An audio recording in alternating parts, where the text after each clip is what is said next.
It's time now for a look at the latest in local news. In the news, another court appearance and hearing this morning for those juveniles charged in the death of 8-year-old Noah Bush.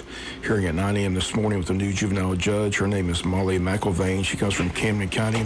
She's been appointed the judge in charge of handling the case as former Judge Jerry Caldwell recused himself last week. Meanwhile, this past Saturday, another rally in support of Noah Bush's family began at Cracker Williams and moved to CVS Pharmacy, where people gathered with signs in support of Noah. WIFO-FM had a chance to talk with Noah Bush's mother, Demetrius Bush, and get her thoughts on the case as she's been in the courtroom during the proceedings thus far. Here's our conversation Saturday morning with Noah Bush's mother. And we're here with the mother of Noah Bush, another rally today on a Saturday. Tell us the purpose of these rallies. The rally today is just to keep Noah's story out there and accountability. That's the biggest issue, is wanting everybody that was involved to be accountable, and that includes, of course, the Sheriff's Department. Well, again, we've got another hearing set for Monday. A new judge has been assigned. Do you have any idea what happened to the old judge? Why he recused himself?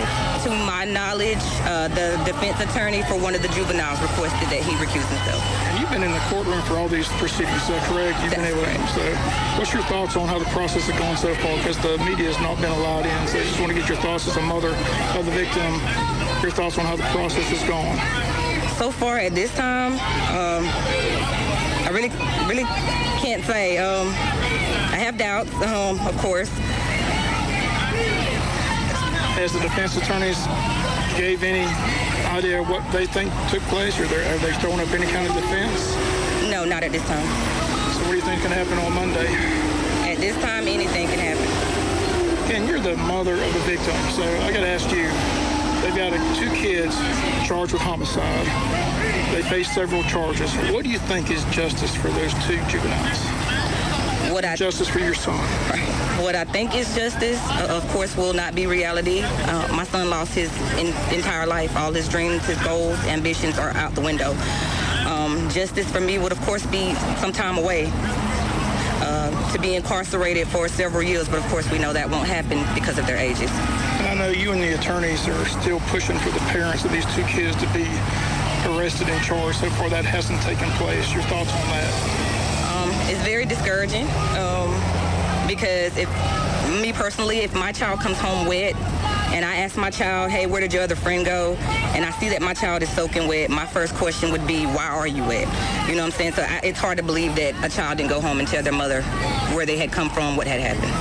And the funeral's been a couple months. I understand someone paid for the funeral, but I understand you've got a GoFundMe page. What's the price have to pay for the attorneys?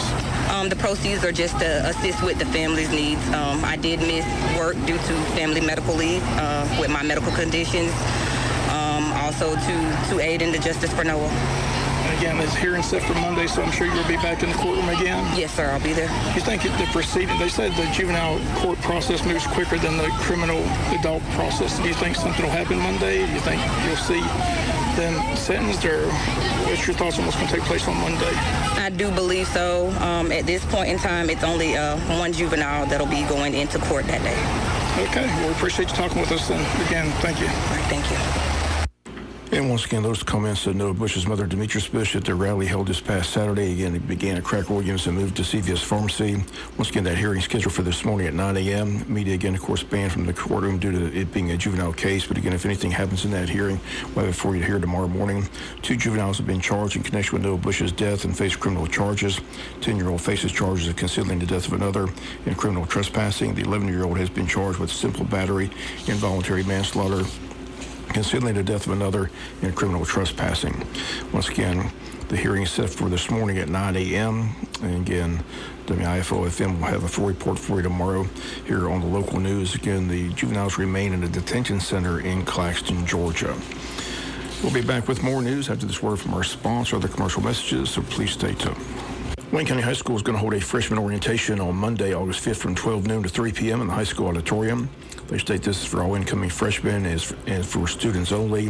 At 2:30, they'll ask the parents to join their students for a brief information session at the high school auditorium, and then they will visit the teachers' classrooms for open house at 3 p.m. Wayne County High School open house for all grades will be held on August 5th from 3:30 to 6 p.m. Entry into the building will not be allowed until freshman orientation is completed. Students and parents may visit the classrooms until 6 p.m. Student schedules will be available on Parent Student Portal after 3 p.m. on July 26th, may be printed or downloaded. If you do not have access to your schedule, you can stop by the high school commons area during open house to obtain a schedule. You have a concern with repeated courses, blank spots in the schedule, or pathway completion needs, they should please use the Google form on the high school counseling page to log your issues.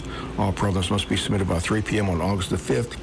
Adjustments will be made if deemed necessary within the first week of school. As you please do not make duplicate requests, as it will backlog the system, causing delays for everyone. If you have a student who plans to drive, they'll have 2 opportunities prior to the first day of school. Those dates are July 25th and August 5th, and all that has to be done online. Arthur Williams Middle School getting ready for their jump start for 6th graders August 1st from 5:30 to 8 p.m. This serves as an opportunity for you, you and your upcoming 6th grader to learn about middle school. Focus during this time is to connect with you and ease the transition into middle school. Jumpstart engages upcoming students with fun activities like a school tour and fashion show. You get the opportunity to meet the staff, receive information on block schedules, buzz block and connections, sports, band, school rules, 6th grade expectations. Again, all that for Arthur Williams Middle School 6th graders. Jumpstart August 1st from 5:30 to 8 p.m. Wayne County High School bands preparing for the upcoming season. A reminder, the band's been invited to perform at Carnegie Hall in the month of April of 2025.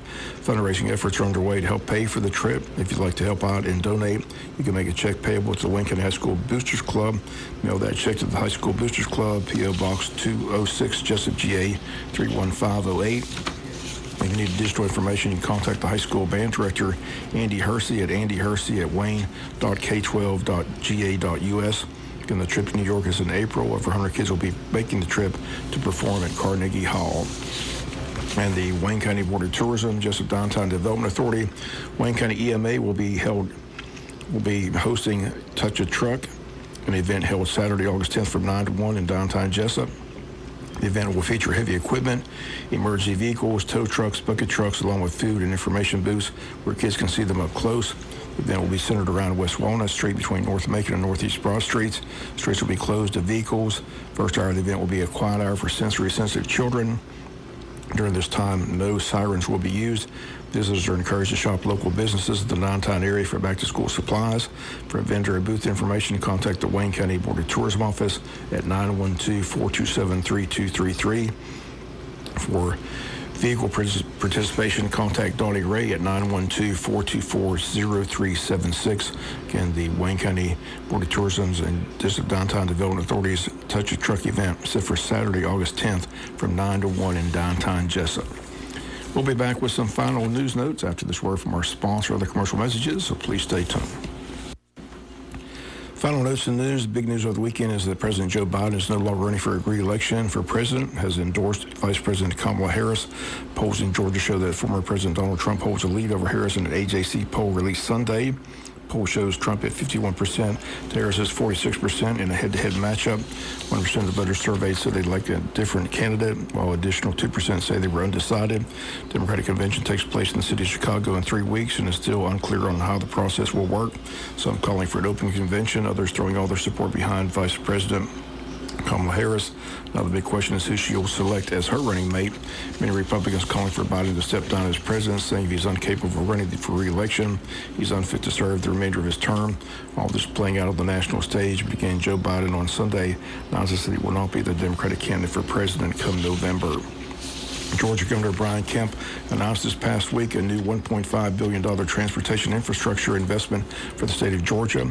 Funding will advance transportation projects reviewed by the State Transportation Board, while also serving as a down payment for future expansion as Georgia continues to experience record jobs and population growth. Kemp, in a press conference, thanked the Lieutenant Governor, Speaker of the House, and members of the General Assembly for their support of this generational investment. He says we'll work together to keep Georgia the best state for opportunity in months and years to come.